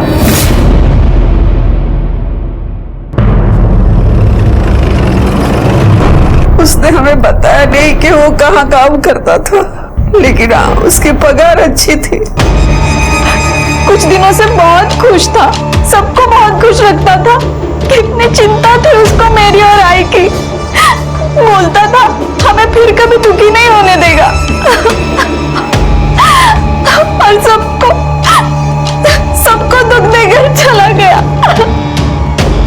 आप शादीशुदा हैं? आपके हस्बैंड भी नजर नहीं आ रहा। वो उनका एक्सीडेंट हो गया है और पैर में फ्रैक्चर है, इसलिए आ नहीं पाए वो।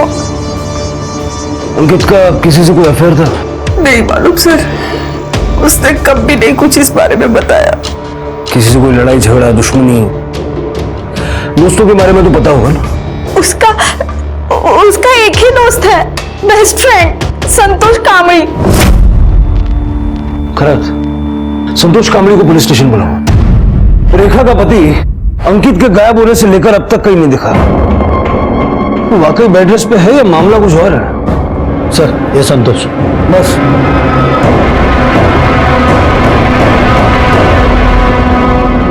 सर मला तर विश्वासच बसत नाहीये कि अंकित अब मर चुका है। मेरा बहुत अच्छा दोस्त था सर वो। हम दोनों। अंकित काम क्या करता था? वो पैसों के लिए औरतों के साथ, मतलब आप समझ रहे हो ना, धंधा करता था साहब।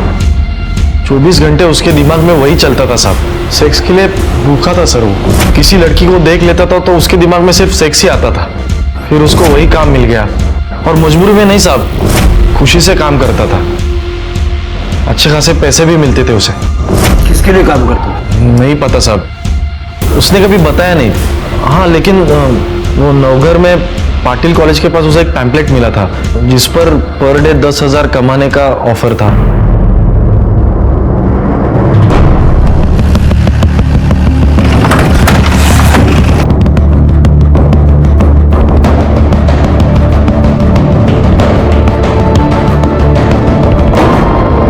सर, ये देखिए, शायद ये हो सकता है।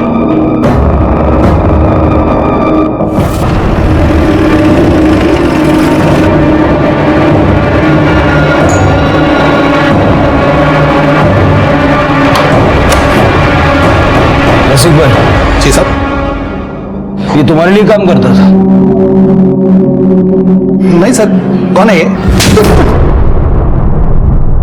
सर, 1.5 महीना पहले वो काम पे आया था मेरे पास।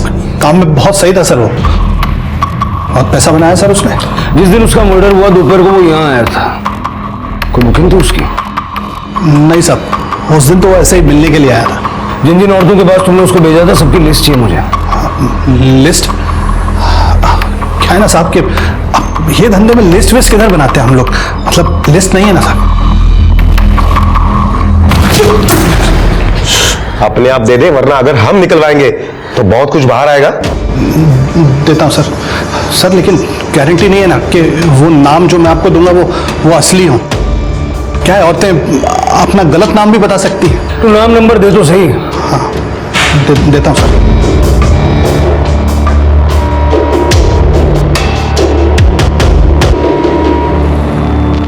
प्रोस्टिट्यूशन के चार्ज में अरेस्ट करो इसे। खराब सर, साहब, सर।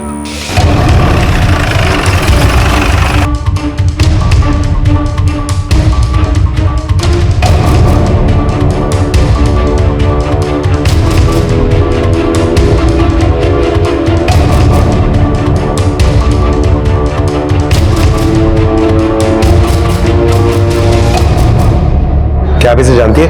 किसी ने इसका मर्डर कर दिया है। कुछ बता सकती है इसके बारे में?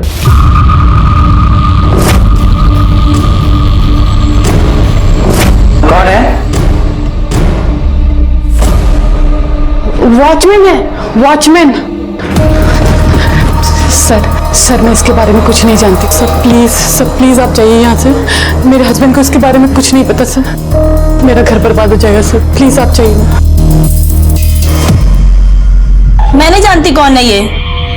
मैंने आज तक कभी इसकी शक्ल नहीं देखी। मैं एक शादीशुदा औरत हूँ। मैं अपने पति के अलावा किसी और के बारे में सोच भी नहीं सकती हूँ।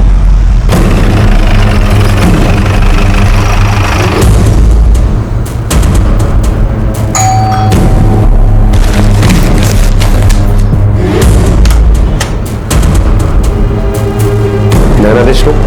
जी। इसे जानती है आप?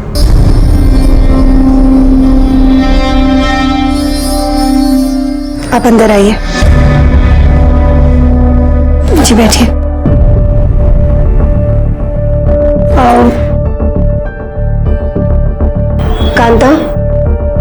अंदर जा। सर वो एक बार यहाँ आया था।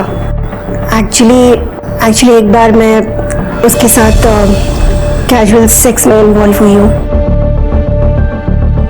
सर एक विडो हूँ मैं। 10 साल पहले ही मेरे पति गुजर गए।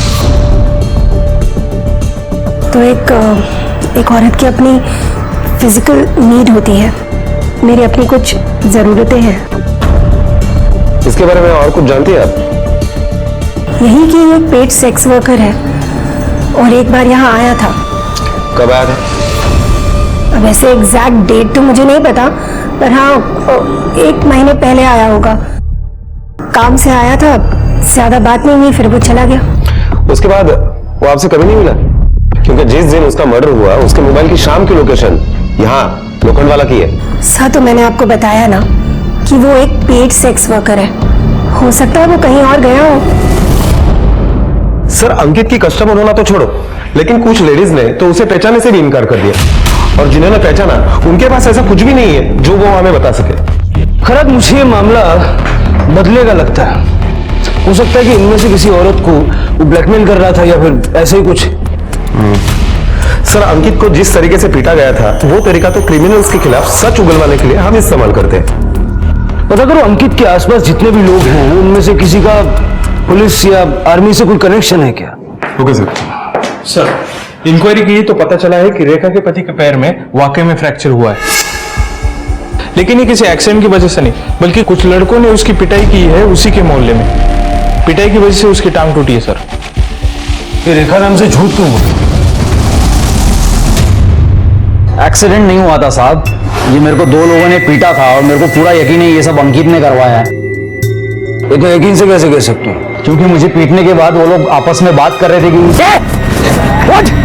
इधर देख, आइंदा कभी रेखा ताई को मारा या परेशान किया ना तो तेरी एक नहीं बॉडी की सारी हड्डियां तोड़ देंगे। साहब अंकित रेखा को बहुत प्यार करता था और मैं तो उसका जीजा था। अगर वो खुद मुझे मारने आता तो वो खुद फंस जाता, इसलिए उसने गुंडे भिजवाए थे। रेखा को परेशान करते थे तुम? हाँ साहब। क्यों?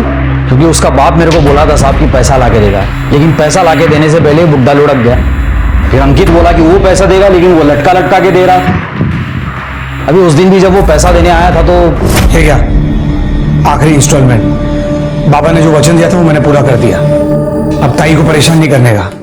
रुक रुक रुक, इतने का ही प्रॉमिस नहीं था खाली, तेरे बाबा ने बाइक और खोली का भी प्रॉमिस किया था, वो कब देगा? खोली और बाइक? बाबा ने मुझे ऐसा कभी कुछ नहीं बताया। कभी कुछ नहीं बताया? नहीं, कभी कुछ नहीं बताया। अरे नहीं बताया तो तुम लोग का प्रॉब्लम है, मेरा प्रॉब्लम नहीं है। मंजे का है? जल्दी जुगाड़ कर, नहीं तो इसके हाथ पैर तोड़ के ना सड़क पे फेंक दूंगा। भाऊ बाद में आ जाना तू उठा नहीं। अभी निकल चल। खोली और बाइक देना तो छोड़ो साहब, उल्टा उसने मेरे को पिटवा दिया। और इसलिए तुमने अंकित को मार दिया? नहीं साहब, मैंने उसको नहीं मारा। इस हालत में मैं कहां बाहर जाऊंगा, कहां मारूंगा साहब? मैं उस दिन पूरा दिन घर में ही बैठा था साहब। खुद नहीं किया होगा, किसी को सुपारी दी होगी? नहीं साहब, मैं एकदम सिंपल सा आदमी हूँ साहब, ये सुपारी उपारी मेरे को कुछ नहीं मालूम साहब। और वो अंकित तो मेरे को पैसा देने वाला था साहब, मैं उसको मार के अपना नुकसान क्यों करता? उन 2 लड़कों का हुलिया याद है जिन्होंने तुम्हें पीटा था? हाँ साहब। साहब हमने कुछ नहीं किया साहब, साहब हमने कुछ नहीं किया साहब, साहब मारो मत साहब, मैंने कुछ नहीं किया साहब, साहब बात कर दो साहब, किसके कहने पर गणेश को पिटवाया? संतोष का हमने बोला था साहब, उसने पैसा दिया था इस काम का। और अंकित को किसने मारा? तुम लोगों ने? उसकी सुपारी किसने दी थी? नहीं साहब, वो नहीं पता, वो अंकित के मर्डर से हमारा कोई वास्ता नहीं साहब, हम सच बोल रहे साहब। सर रशीद भाई कुछ बताना चाहते हैं, इंट्रोगेशन में बैठाओ। Okay sir.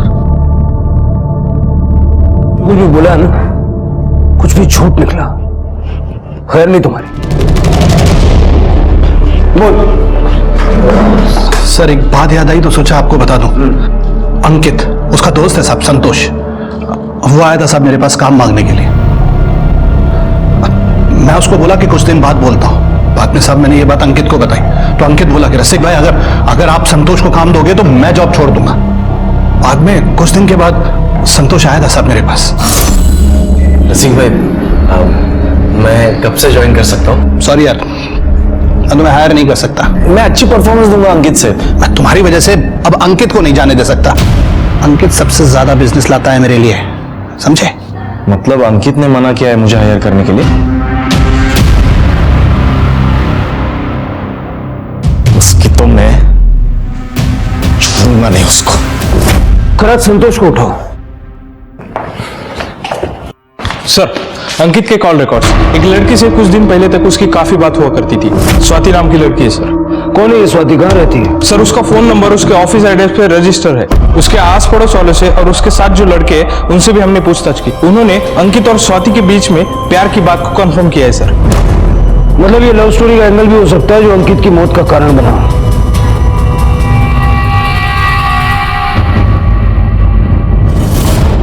जल्द से जल्दी स्वाति को पुलिस स्टेशन ले आओ। सर, मैंने इसका बैकग्राउंड चेक किया। अभी तक कुछ मिला नहीं है सर। ठीक है।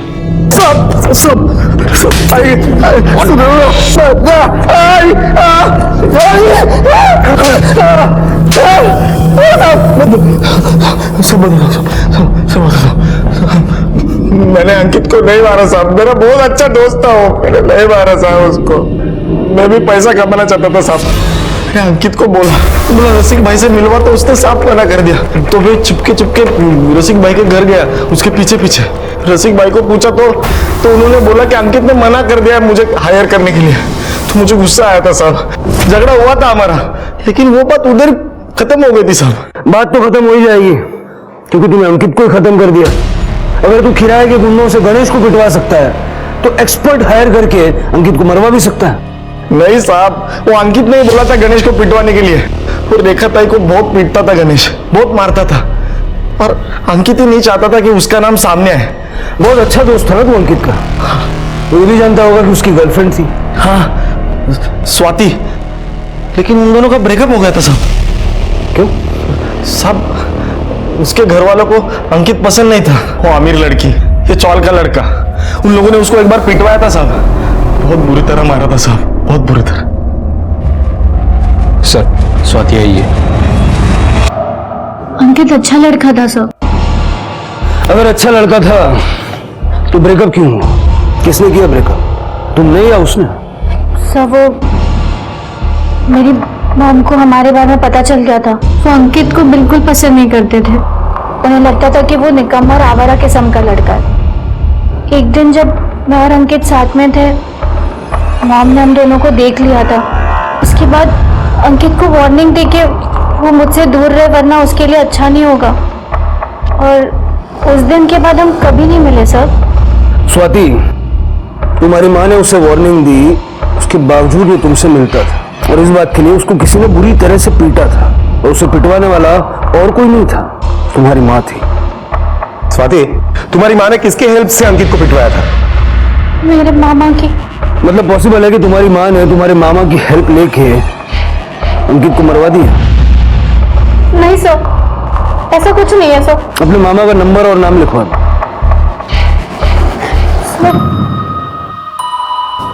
मामा का नाम है एसीपी प्रताप मौर्य। तुम्हारे मामा एसीपी हैं? कहां पर पोस्टेड है? खान। ये अंकित और तुम्हारा रिलेशन फिजिकल था? सर, अब ये कैसा सवाल कर रहा है? स्वाति, तुम अंकित की गर्लफ्रेंड थी, तो जाहिर है तुम्हें यह पता होगा कि अंकित सेक्स एडिक्ट था। वो सब मुझे नहीं पता, पर मैं जब भी उसे मिलती थी वो हमेशा कन्विंस करता था मुझे ये सब के लिए। लेकिन मैंने उसे साफ साफ कह दिया था शादी से पहले ये सब कुछ नहीं हो सकता। लेकिन जब मामा ने उसे मारा था तो 2 दिन के बाद मैं उसे मिलने गई थी। उसकी मॉम बाहर गई थी और ऐसा क्यों किया मेरे साथ उन लोगों ने? सिर्फ इसलिए कि मैं तेरे से प्यार करता हूँ, बस यही गलती है मेरी। नहीं, तुम्हारी कोई गलती नहीं है। अगर मैं मॉम की बात मान लेती ना और तुमसे दूर रहती तो ऐसा कुछ नहीं होता। अब मैं तुमसे कभी नहीं मिलूंगी। नहीं स्वाति, ऐसी बात मत कर। मैं तेरे बिना जी नहीं पाऊंगा, मर जाऊंगा मैं।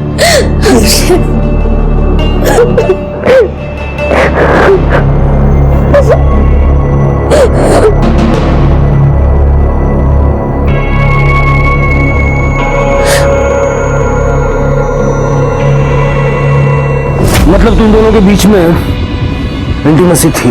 सब पहली और आखिरी बार था। अंकित से आखिरी बार बात कब हुई थी?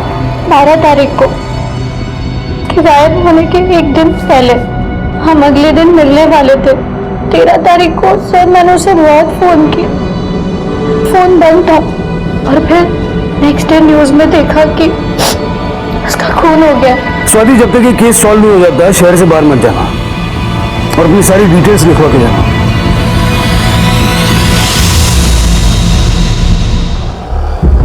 सर, ये गणेश सच बोल रहा है। जिस दिन अंकित का मर्डर हुआ उस दिन वो पूरे वक्त के लिए ऑफिस में ही था और हमने पूछताछ की तो ये पता चला है कि ना ही किसी पुलिस वाले के साथ उसकी जान पहचान है और ना ही किसी आर्मी वाले के साथ। और गणेश को जिन लड़कों ने पीटा उस दिन लोकल चैलेंज क्रिकेट मैच खेल रहे थे और इस बात का एक नहीं कई सारे गवाह हैं।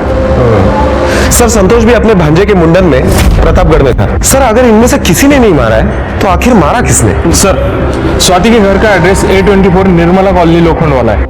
अंकित की केस से रिलेटेड जितने भी लोग हैं उनमें से एक से ही एड्रेस मैच हो रहा है। ये देखिए, नैना देशमुख, अंकित की क्लाइंट। स्वाति से क्या लेना देना? सर वो मेरी बेटी है। तो आप जानती थी कि अंकित आपकी बेटी का बॉयफ्रेंड है, भी उसके साथ? नहीं सर, मैंने कुछ नहीं किया। वो उस दिन मैंने झूठ बोला था। एक्चुअली एक बार मैं उसके साथ कैजुअल सेक्स में इन्वॉल्व हुई हूँ। दरअसल जब मैंने दरवाजा खोला तब मैंने देखा कि वहाँ अंकित खड़ा है।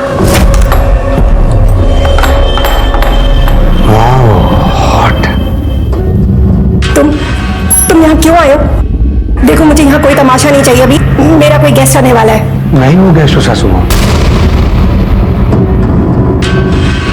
क्या बकवास कर रहे हो तुम? बकवास नहीं कर रहा हूँ मैं। रसिक भाई ने मुझे ही भेजा है आपकी खातिरदारी करने को। चले। नहीं, तुम जाओ यहाँ से। Deal cancel. नहीं। पार्सल आ गया है, पेमेंट तो करनी पड़ेगी। पेमेंट? ये लो अपने पैसे और दफा हो जाओ।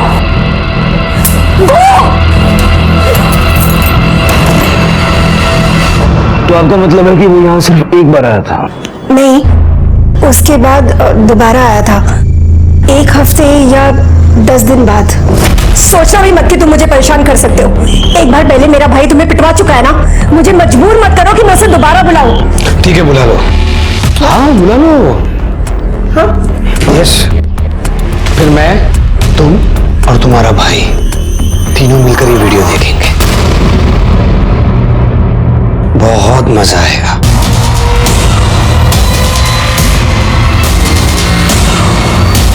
मुझे दो ये। प्लीज इस वीडियो को डिलीट कर दो, प्लीज। नहीं डिलीट कर सकता। तुम्हें क्या चाहिए? पैसे चाहिए ना? तुम्हें अभी सासू माँ पैसे बहुत है मेरे पास। तुमको तो पता है कि मुझे क्या चाहिए।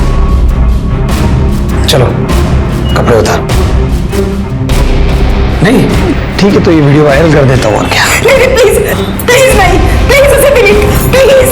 हो जाएगा वायरल एक बटन से। कपड़े उतारो ना।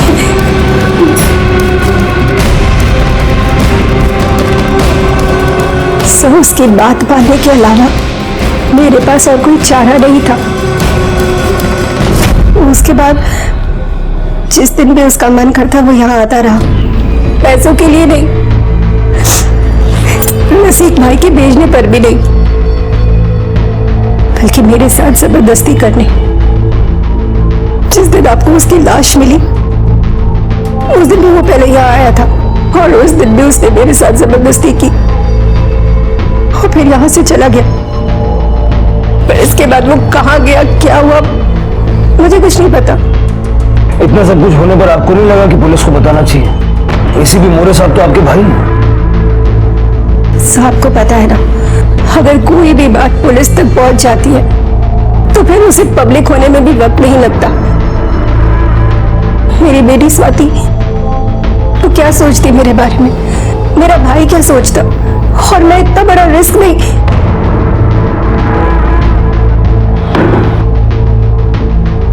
कांता, तुम जाओ पहले अंदर की सफाई कर लो, यहाँ बाद में करना।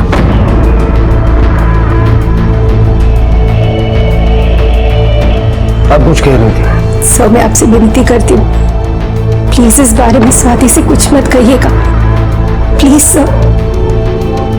देखिए ऐसा कोई प्रॉमिस तो हम आपसे नहीं कर पाएंगे। और एक और बात, जब तक ये केस सॉल्व नहीं होता आप शहर से बाहर मत जाइए।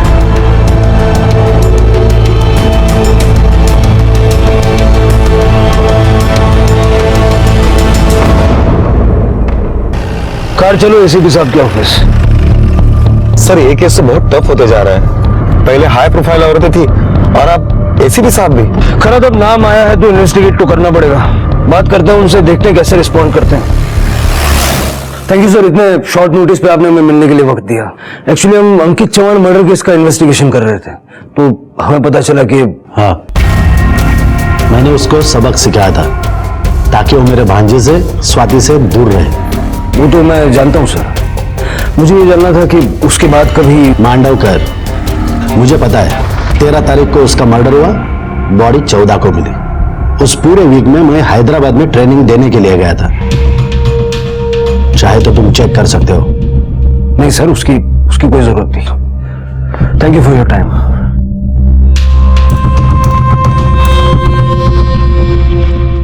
सर आपको क्या लगता है एसीपी साहब सच बोल रहे हैं? अगर वो कह रहे हैं कि ट्रेनिंग पर थे तो ट्रेनिंग पर ही होंगे। ये भी हो सकता है कि मोरे साहब ने किसी को अंकित की सुपारी दी हो। सर अगर ऐसा है तो हम उनके कॉल रिकॉर्ड तो चेक कर सकते हैं ना? नहीं खराब, वो ऑकवर्ड हो जाएगा। ऐसा करो, स्वाति को बुलाओ। Okay sir. जब अंकित ने तुम्हारे साथ संबंध बनाया तो क्या उसने वीडियो रिकॉर्ड किया था? साहब को अंकित का फोन मिल गया? स्वाति, जो मैंने पूछा उसका जवाब दो।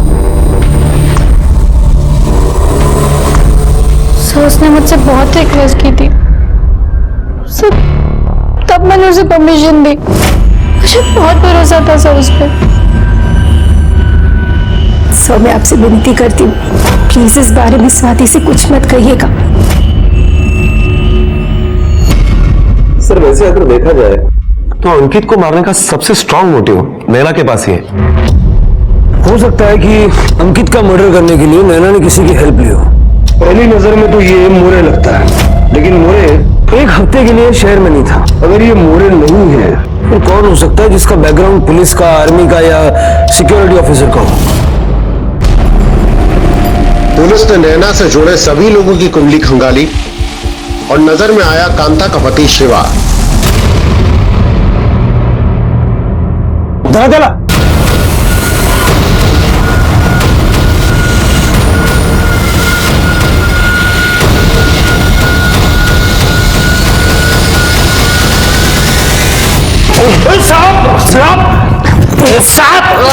सच बोले? खरबल साहब मैंने कुछ किया ही नहीं तो क्या बोलूं साहब? कुछ नहीं किया।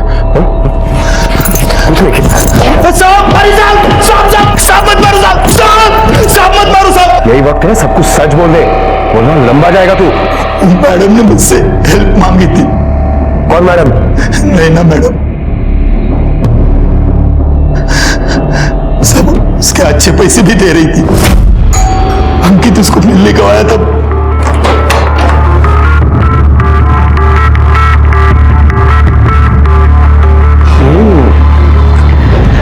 पास ही में एक क्लाइंट के पास आया था। मजा तो बहुत आया, लेकिन जो नशा पुरानी शराब में है वो नहीं मिला। बेडरूम में चले?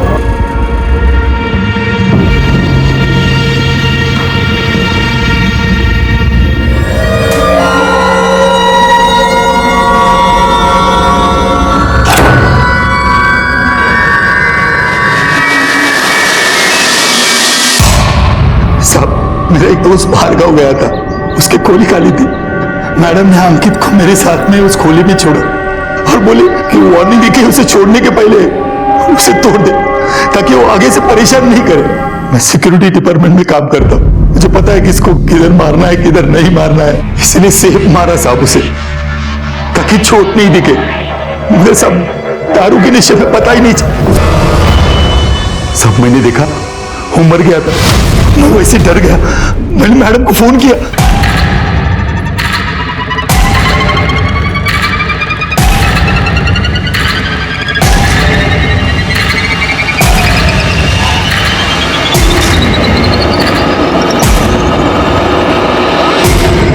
गंदी नीयत और गंदा चरित्र अपनी ओर बुरे परिणाम ही आकर्षित करते हैं। इस केस में विक्टिम और कल्प्रिट दोनों के साथ ऐसा ही हुआ। इस हत्या से 2 परिवार बर्बाद हुए। जहां अंकित की मौत ने उसकी मां और बहन को असहाय बना दिया था, वहीं स्वाति मां के होते हुए भी अनाथ हो चुकी थी। क्राइम पेट्रोल के ऐसे ही मजेदार एपिसोड्स देखने के लिए हमारे चैनल को सब्सक्राइब करें।